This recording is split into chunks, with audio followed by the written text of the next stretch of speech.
So for most in Kenya, this is a new thing. I'm so sure we are below 30. The second cohort that is going to school for it is starting in October or September this year. So what happens is gyners, they do their best, right? But when a gyner knows very well that this is a muscular thing, they opt to transfer it to a pelvic floor therapist, something we didn't have back in the day, right?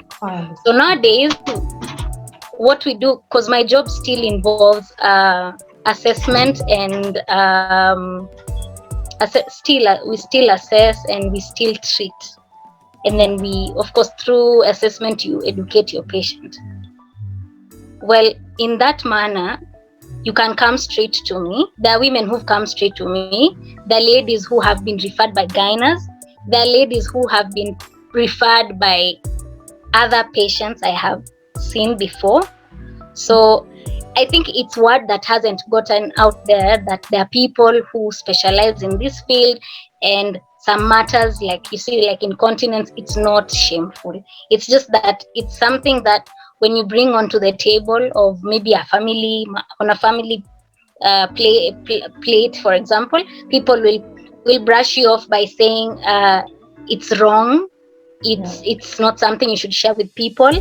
But then, thanks to the fact that we have a specialty to do that, so straight away people just come straight to me. Yeah, I think it's, first of all, congratulations. You've done a good job. I'm so happy that you've taken on, a challenge in Kenya. I feel like that's how medicine is supposed to be. It's supposed to be upgrading every time. We keep moving it up. But the fact that you are, so few, and you're the Queendom. Hey, I have first access. Hey. But how are people going then to reach you? Are you guys available? Are you on insurance? Do you work with doctors? Is it a referral base? And this is before we even get into the matter of what I'm coming to see you for, because like we spoke earlier, there's a lot of things that people need to come to you for, a couple of things. But before that, where are you? How do I find you? Do I need to go to my doctor and then I'm going to have to come to you, or what? How does that work? So in Nairobi, what has been happening is I have a gyna who has been referring to me patients, 4 gyners. One is Dr. Kisa, who was mentioned in the group, and then Dr. Kagema works with Dr. Kisa. And then when I want to see my patients, most of the time I refer them to 40 Suits in 3rd floor. There's a clinic called Silver Physiotherapy. That's where I see most of my patients from. Okay. And then for other patients, for example, mostly I have seen those ones who are binded by religion, like Somalis. They prefer being seen at home. So again, that makes me go mobile, because it's a private matter. Sometimes the husband and the wife don't want anyone to know what is going on, so they prefer to come and take you to their home. You see them from home instead of them coming into the clinic. So I work both ways. All right, good. Just for everyone's information, she's open to that. So yeah, if you want her, you can give her a reach. At the end of this video, we're going to share all your contacts and details so that for anyone who wants to reach out and find you, you are accessible. Now, you had spoken to me about something interesting. I was asking you whether, is this just I've gotten a vaginal tear, or are you able to help in terms of, STDs and wounds and sores and, the soft tissue issues, right before we get into the, the critical birth muscle tears, etc. Yeah. As a physiotherapist, I am able to work with soft tissue injuries that involve any part of the body. That goes for the pelvic regions as well. Now, when it comes to, that's why we work close by with the gyners. So when it comes to STDs, infections and discharges, that's now where I will see you for physiotherapy. I will see you for your injuries, for soft tissue injuries. For example, if it's a sensitive matter, for example, maybe you point out a specific place as that's where I get my shooting pain. Yeah. Then the gyna is the one who gives you the meds for the antibiotics in regards to the infections that you have. But because we work close by them, they refer you to me, I refer you back to them for such an issue. You could be coming for pelvic physiotherapy, for example, like you'd be coming for incontinence. You're on treatment for incontinence, and then you might also have discharge. So if it's something you would want, I'm not the one who tells you to go to the doctor. You tell me, where can I find 1, 2, 3, and then I refer you to a gyna I know. And then that's when, so at the end of the day, it's what we call a multidisciplinary team. Yeah. Most of the times when I go to the hospital, I go there because I'm in pain. Yep. But as a mother, you tend to downplay your pain, dis-ease or discomfort. Mm-hmm. Or, unless maybe at point of, say, for example, maybe intercourse. At the point of intercourse, it's uncomfortable. That's when I'll be like, maybe I should go and see someone. But you're talking about issues like incontinence, which is not painful. It's nagging. It's a nagging. Yeah, it's discomfort. Discomfort. Actually, if I go down to it, then I'm looking at discharge, and I'm looking at these other things. I feel like the doctor has his money on the table, because I can't continue because I'm in pain. But a lot of the times when you have, a nagging issue, you're able to live with it. How are we going to address that? What do you have to say for women who are dealing with, these nagging issues, and they're like almost putting it at the back because I'm taking care of my baby, I need to focus. Everyone's fine. People are living. I'll just, change my underwear every 30 minutes. Yeah. What do you have to say to women who are going through private internal issues, such as those?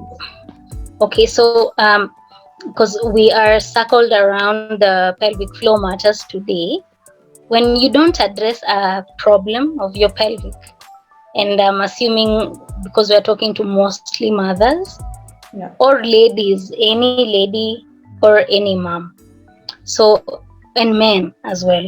So if you don't address it, so you're giving way to the condition worsening, all right? Because if you don't stop, it goes worse. It's, for example, if we're talking about a perineal tear that you got through normal delivery, so what happens is you, as the days go by, you'll start complaining of unpleasurable sex, and the complaint might come from your partner.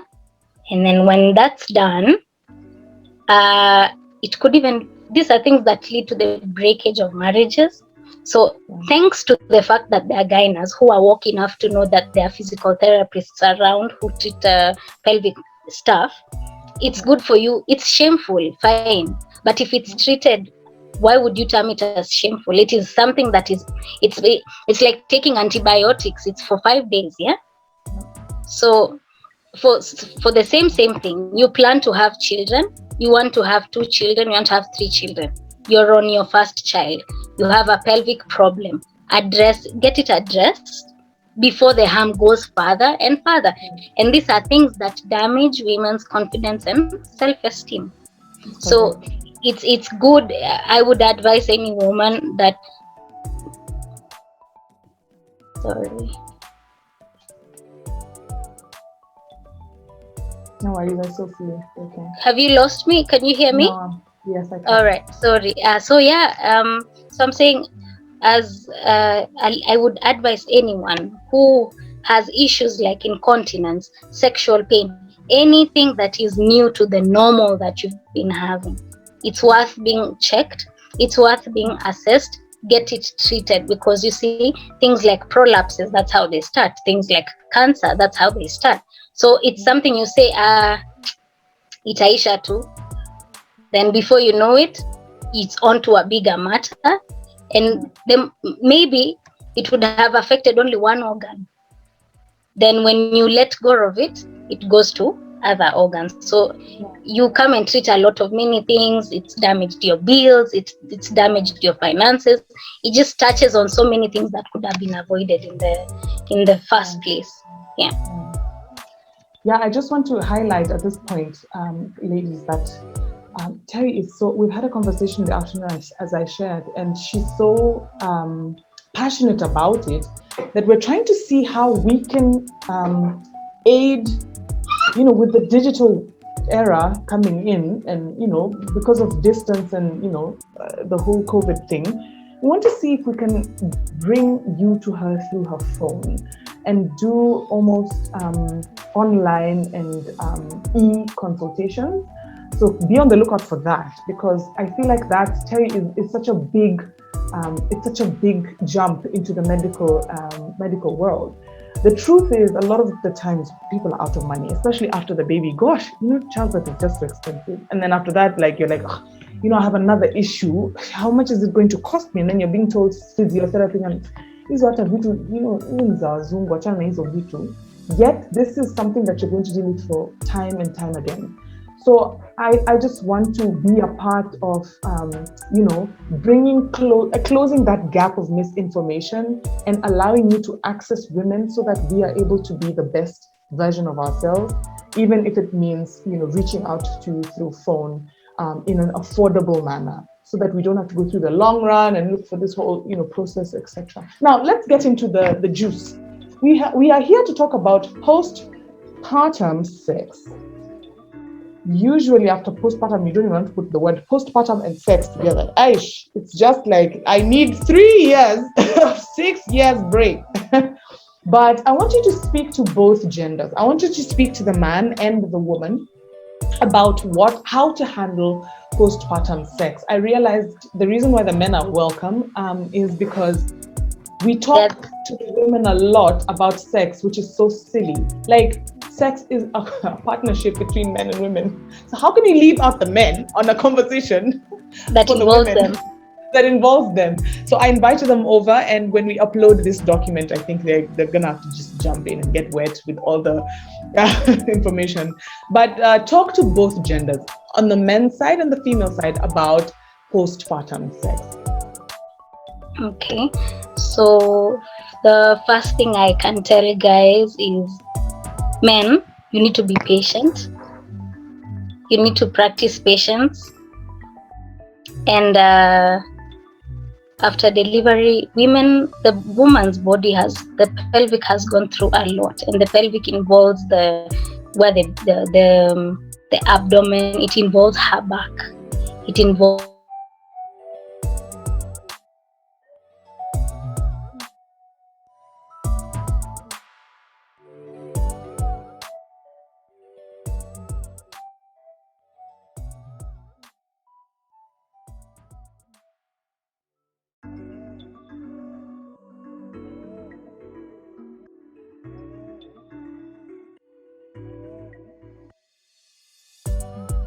Okay, so I think I'm clear right now. I'm so sorry, I couldn't. I wasn't sure if you were hearing me earlier. So what I was answering was in regards to the topic for the day. So when it comes to postpartum sex, what women and men both need to know is that a woman's body after delivery has gone through a lot of changes, and that way some things might entice and might not entice the lady. So your responsibility as a guy is to be a very patient person, because I'm assuming after delivery, a lady doesn't just go home and sit, she still does other things. So consent is very important, because you could be dealing with things like perineal tears for ladies who delivered normal, and for the ladies in cesarean section, you see, healing is important. So as per your gynae's guidelines, he might have said 6 weeks and above, he might have said 10 weeks and above, he might just give you a timeline, which I believe, because this is a gynae your lady has been visiting, you need to go by it. That doesn't mean you go out. That just means you be patient, because the minute things, it's all psychological, it's emotional, it goes mental, it's physical. You just it's it's a whole it burdens the woman so much that if there's a man, it's important that the man is very patient with the lady. So first of all, that you seek consent even after those 6 weeks or the timeline that you have been given. But you need to be careful, because this is a place that has just passed a whole baby. This is for SVT. So it needs what? It needs a lady to go through exercises which the physiotherapist might give. For example, say Kegels. For what? Tightening. Because it expanded when the baby was there and through the whole process of delivery. And then, so now you need to be gentle, and as the guy as well, yeah. And then also, you just need to sit and know that this is something that the lady might not agree to, not because she doesn't want, but because other factors. She might have not slept well the previous night and all. So when we are dealing with things like a cesarean scar, what happens is, as a physiotherapist, you come in properly to make sure that the lady's back is well rested on pillows, well positioned while sitting, whether they go back to work and lift objects.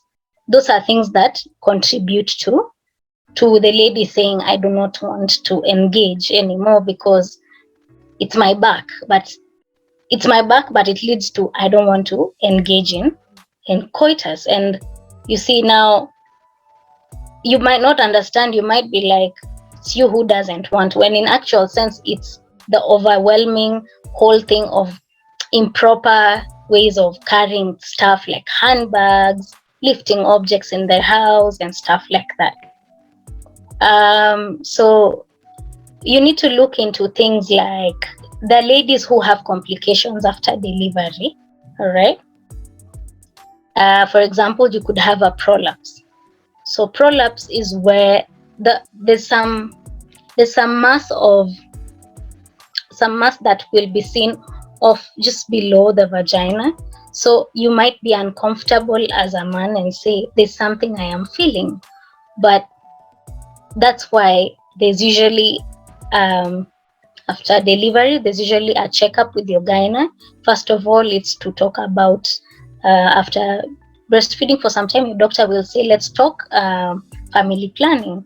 Another doctor will say, let's continue treating the complication. So I think it's just, and it's always very good if it involves the gyna, then both the man and the lady have to be present. For me, essentially, it's very important, because why would I be given information that involves you and you're not there, and then when it stirs up a conversation, it looks like I'm the one who is not reciprocating to what you want, so it makes me look like a bad person. So it's good that if it involves your gyna, both of you have to be there, so that you will understand why you're being patient with that person, with the lady, with your wife, So and another thing with the postpartum sex is, you could have been enjoying in the previous time, but it just turns out that it's painful now. All right. So that's when we come in, because sometimes it could be the position, like I was reading yesterday. Sometimes it could be the position. Sometimes it could be what we call the rear entry, how you and choose to enter. And sometimes it's, as long as you're dealing with someone who doesn't have complications, it's a bit easier, because even for some people who are like there in the rural areas, there are people who automatically, I don't know, for some reason, it's after 3 days. You're even lucky if it's after 3 days, but that's because they're backward and they're not enlightened.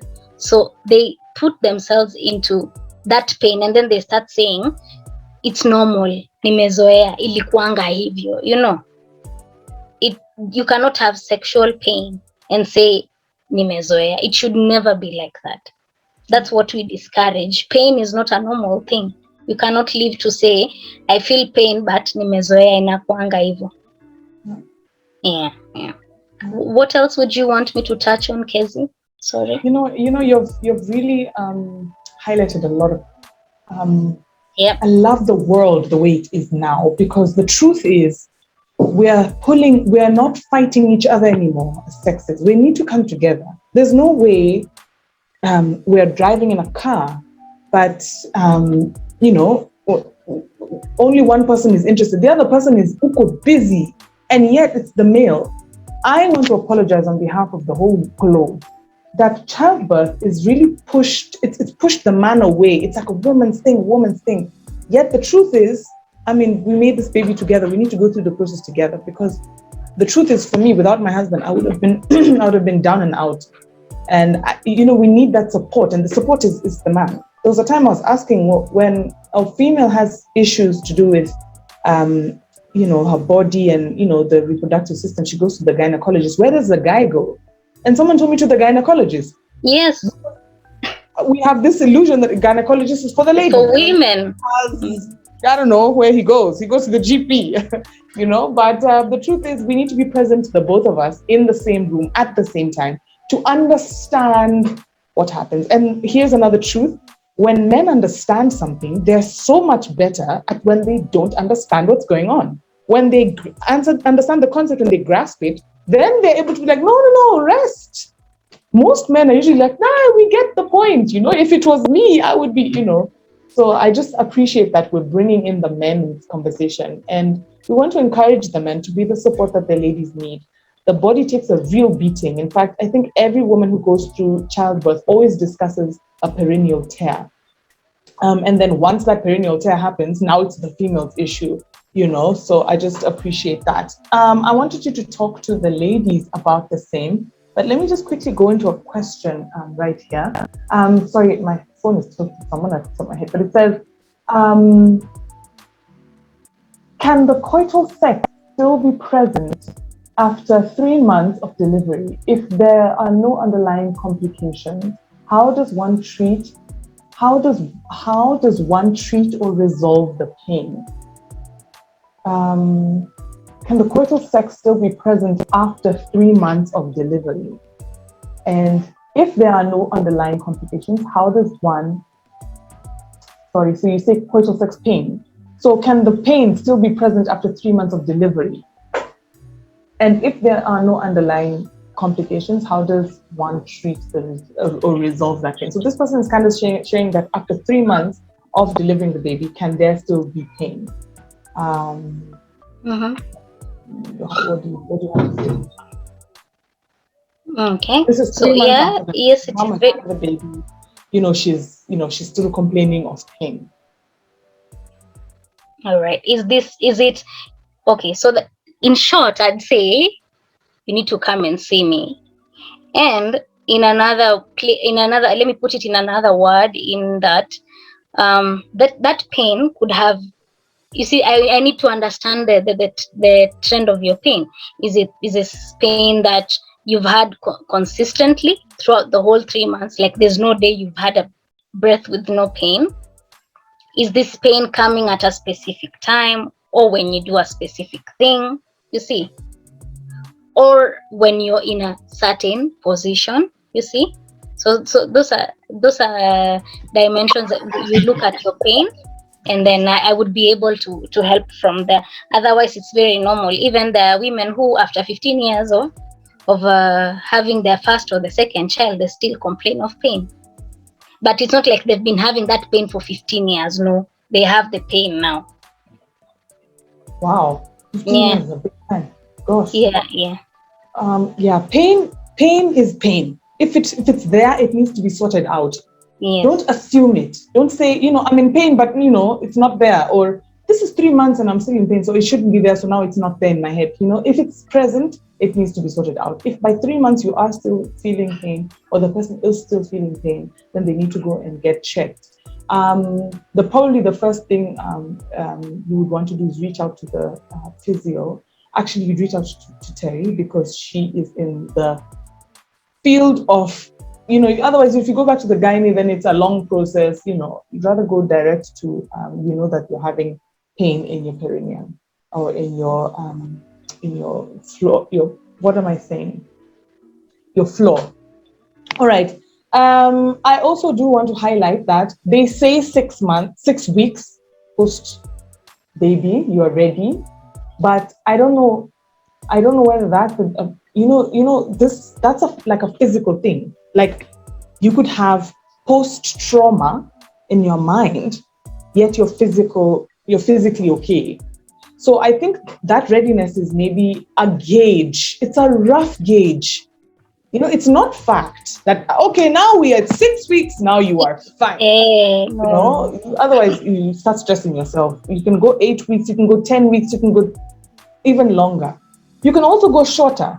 You can actually be ready way before the 6 weeks, if all goes well. So again, that is, a different conversation. All right.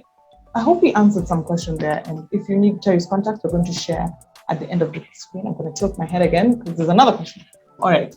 And it says, is it possible to feel nothing? I don't enjoy sex anymore at all. I used to have pain during sex before I got pregnant. And my gynae attributed to fibroid. My fibroids are now quite small and I do not get any pleasure out of sex since I gave birth.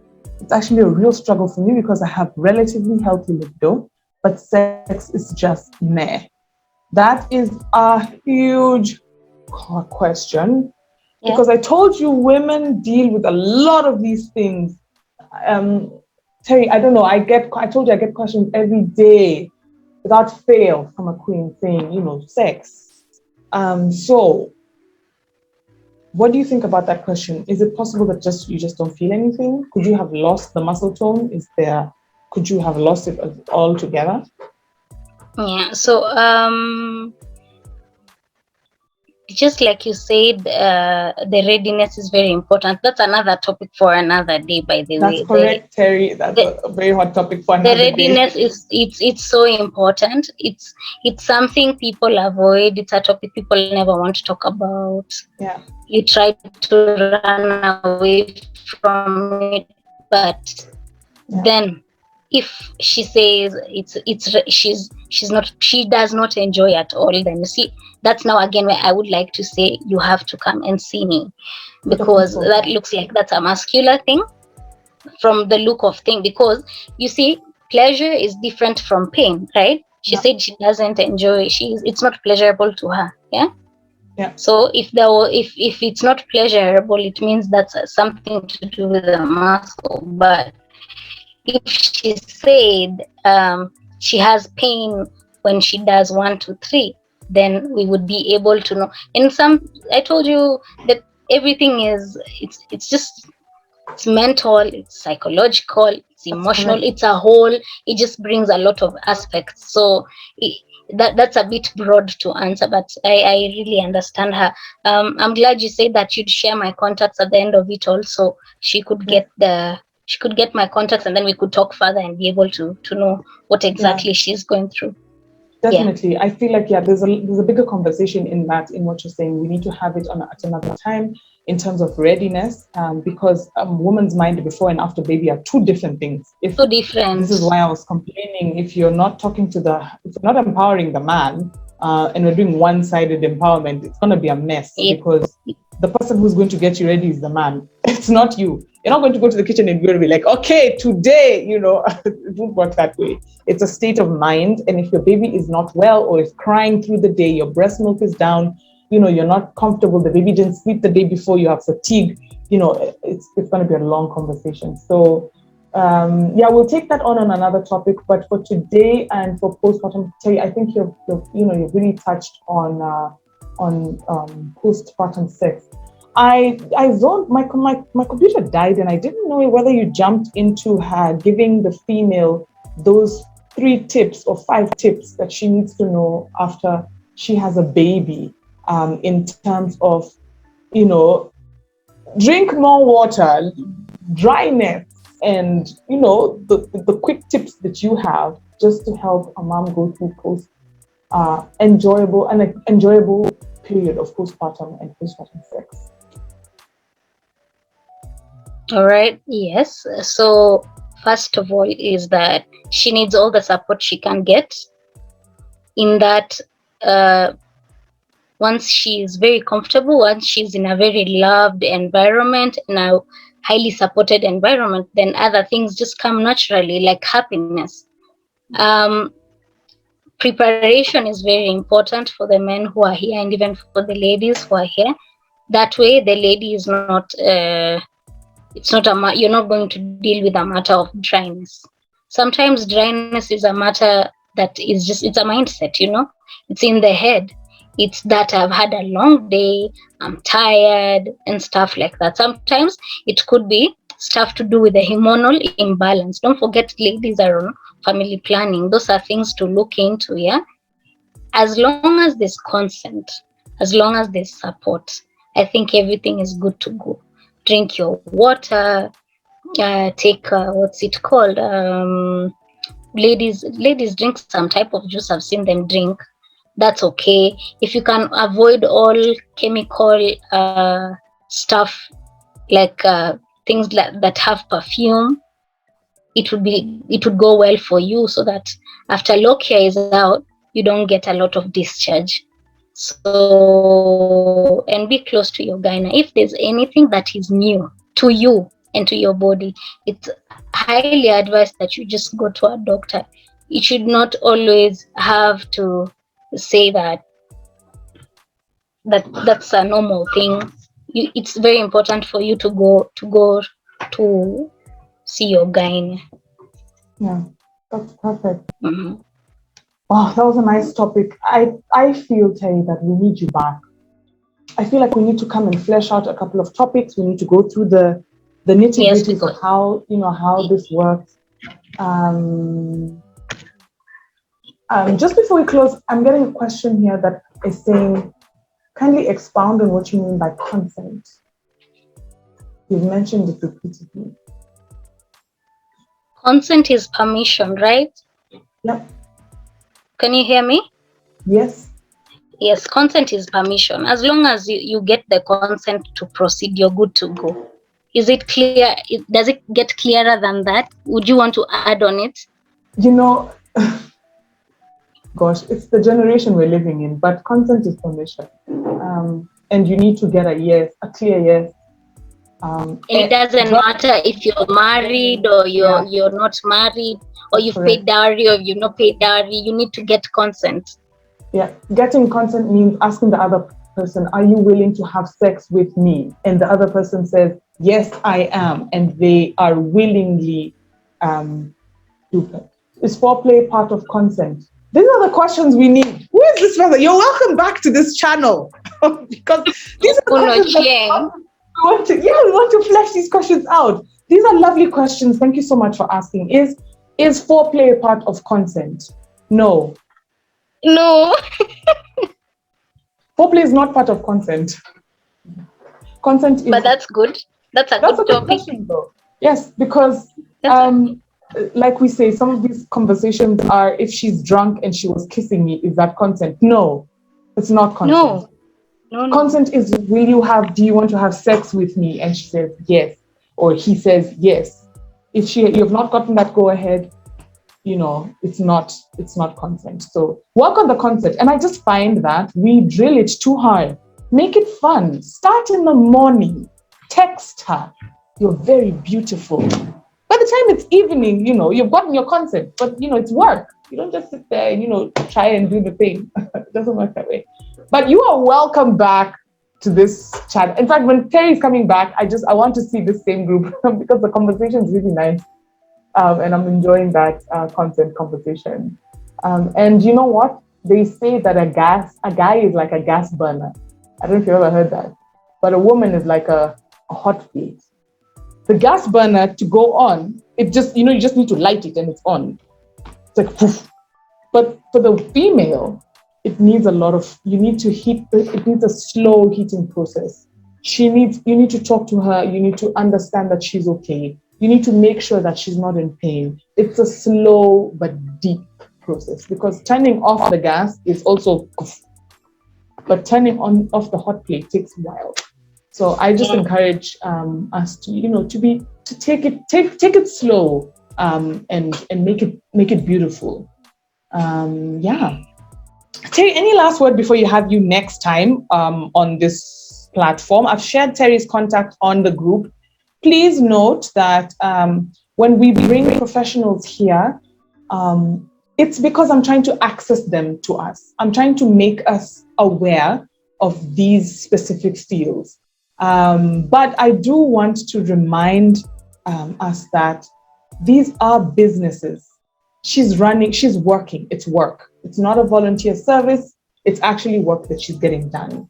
So in the event that you are making a call, please know that anytime she's going to give you any consult, it would reach a place where she now needs to be professional. And professional means at some point, there's going to have to be a bit of a billing process, because she's going to have to take it a step further, use her professionalism.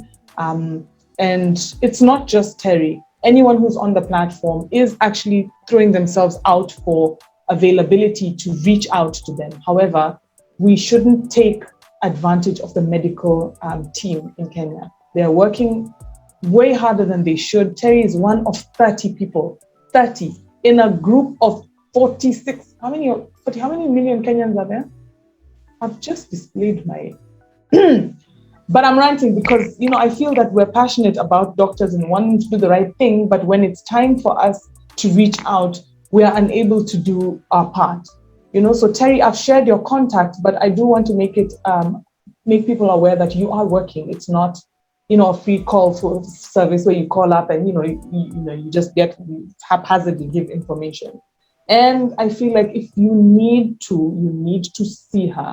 You need to go and see her, because she's going to, give you the right, piece of information. Otherwise, I know it's quick to call and say, "Oh, just do this." Like now, there's a question on Kegel, and I feel like, that would need a consultation. You need to be able to reach out to a professional professionally. All right. I think I've taken enough of your time. I'm happy to have you guys here. Thank you for joining in. I hope you guys have left your email address, because we are now going to be sending out our links on email to the exclusive club team, so that we are able to, to talk to you on a private level and to keep up with you, to share with you contacts like these, so that you are able to be the best that you can be. I just appreciate you for coming here and for knowing that the Queendom is the place where you can come and find solutions. For now, thank you so much for joining us. Thank you so much, Terry, for coming, for taking your time. We really appreciate you here on the Queendom. And we want to further the communication and the relationship with you. So, healthcare.com. Thank you so much for sharing also your details. Before you log out, please remember to go and check out Terry's contact on the chat, just so that you don't miss out on how to find her. Otherwise, she is on the platform. If you need her, please let me know. If you got this link, that means you got access to me, and I have access to Terry. So if you don't find her, remember to reach out to us. And remember to follow us as well on our social media platforms. We are doing something so exciting, but if you don't follow on social media, you're going to miss half of it. So thank you so much for joining us. And I'll see you guys here next week on a topic that is pretty similar. We're going to be talking about pain and pain management with a doctor from Riverdale Clinic here next week, same time. So make sure you jump in and stay in with us. Otherwise, you are a queen, you are doing well. And if you are a king, thank you so much for kicking in and joining in. I appreciate you. We're happy to have you. And if you have not noticed, I'm rambling so that I can close and end the talk. But thank you so much. I appreciate you guys. Bye. Thank you so much. And remember, if you email address, I'm going to send you the next link right here. So remember, you're always welcome to the Queendom. And go follow us on social media. The rest is on there. Thank you so much. Thank you, Terry. I wish you a good night. And we'll keep talking. All right. Thank you. Okay. Good night. Bye. Good night, Queens. Thank you.